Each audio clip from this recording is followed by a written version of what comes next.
during this course of this cancer, which has now reached over 5 years, probably the invisible support, in addition to my wonderful oncologist as well as some of her nurses and tech people, has been my family and my friends. I'm very social by nature, and I could not have asked for more responsive family and friends.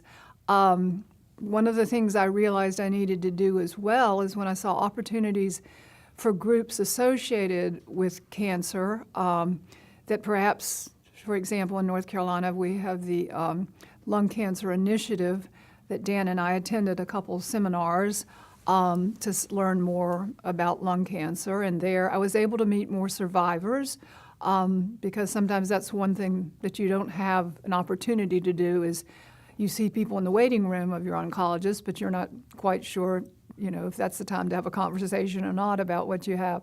I reached out also to a group at the Y that's called Live Strong, and I'm still with that group. It's an exercise group, and they have different levels. I'm on the Stay Strong group now, but it's just knowing people that are going through the same thing you are or have been, and how it's a support system as well as education when you talk with some folks about what they've been through, particularly the radiation that I just experienced. I guess another thing, here there is a retreat offered for cancer patients that I applied to called Wind River, that's up near a place called Tryon, North Carolina. And I went there for an extended weekend.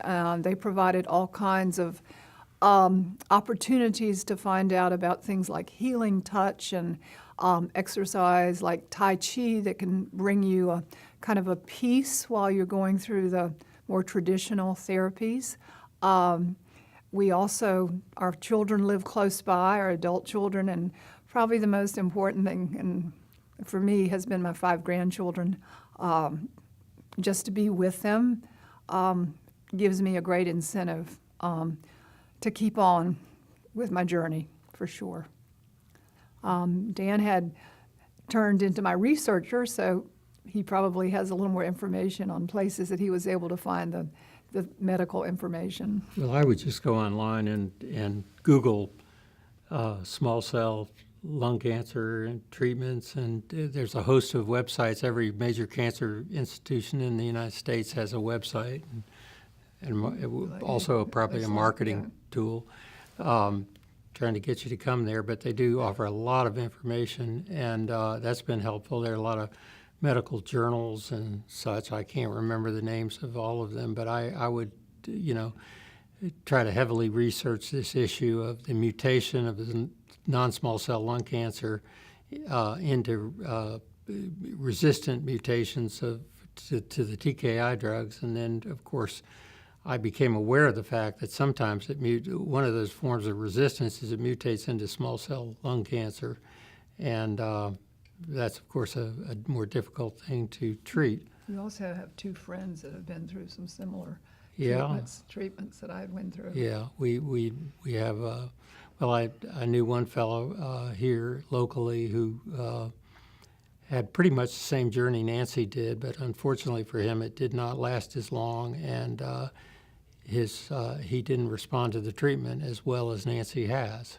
But he had the same thing where the non-small cell lung cancer mutated into small cell lung cancer, and unfortunately he succumbed to the disease. I have another friend who had stage 4 cancer, and we've talked. He's a very good friend of mine, and he just talked to both of us and talks to Nancy and commiserates with her about. He's been through it all: radiation, chemo, probably to a greater extent than Nancy has. But family has been a great support. I have a cousin here locally who's helped us out tremendously, bringing food. We have all kinds of friends. Nancy has a ton of friends, and they all want to help, and they all want to bring food. And that's been very, very gratifying, particularly in some of the times when she was really down and out. And my sister, her sister, our son who's a doctor, our daughter, and her husband are here locally. But all that's important. It hasn't been that hard being a caregiver because she's done so well so far. She always bounces back. She's very resilient, so we're very thankful for that.